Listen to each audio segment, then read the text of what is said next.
Okay, what to expect when proposals go out. So we thought it'd be helpful for you all if you know what you're going to receive as the scoring phase begins on November 8th.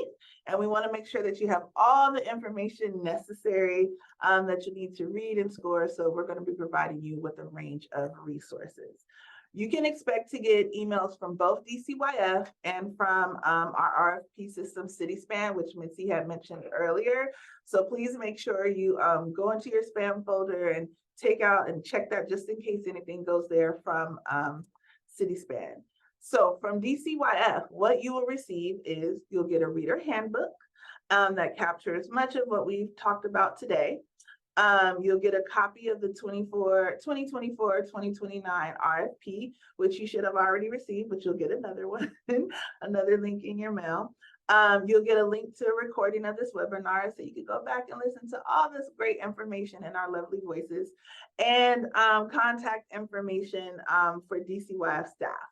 What you're going to receive from the actual RFP system is a link to the proposals that you will be reading.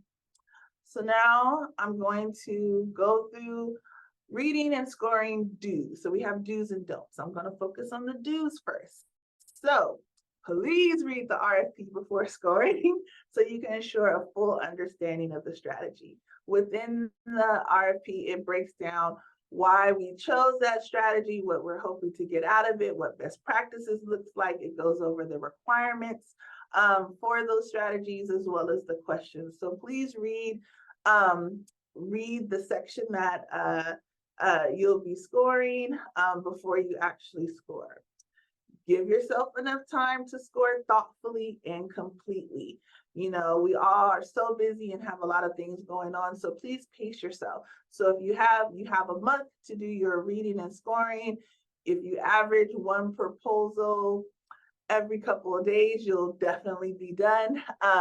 But once again, give yourself enough time so you're not at the last minute trying to bang it all out an hour before they're due at 5 o'clock on in December.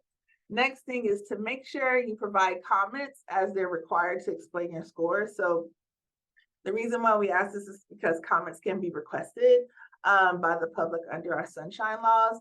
So please make sure that when you're reading and you're scoring, you're providing the comments as to why you scored that section that way, what stood out, like what did they do that made you give them a good or a fair. They didn't provide enough information. Actually, they were very thorough and articulated. I was able to understand exactly what the program model was. So please make sure you're providing comments. And then lastly, be consistent as possible when you're scoring all proposals and that you're using the same criteria.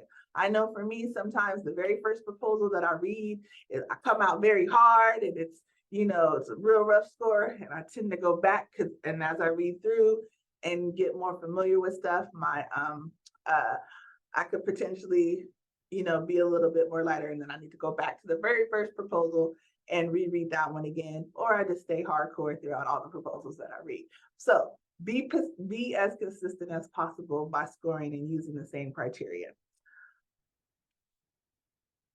Okay, reading and scoring don'ts.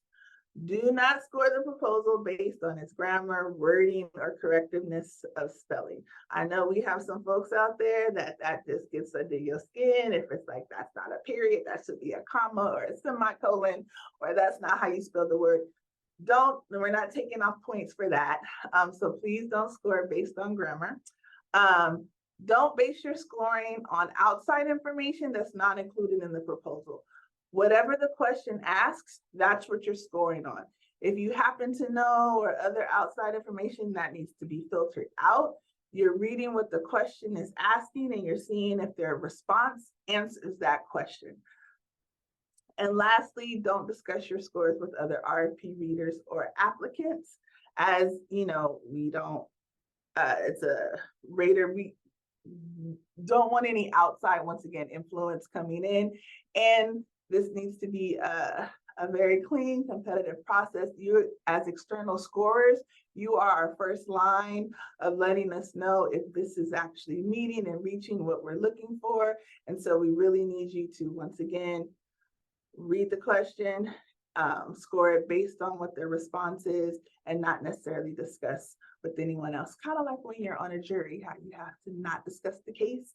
Don't discuss your proposals with anyone else. Okay. And lastly, contacting information. So Bonnie Ma's, folks know if you've been receiving, which you have been hopefully, correspondences. Bonnie Ma is your point of contact, the assistant to the Director of Program Planning and Grants. Her information is here, as her email and phone number. If you have any questions or having any problems, you need to change your proposal because it's a conflict of interest. Bonnie Ma is the person who you need to contact.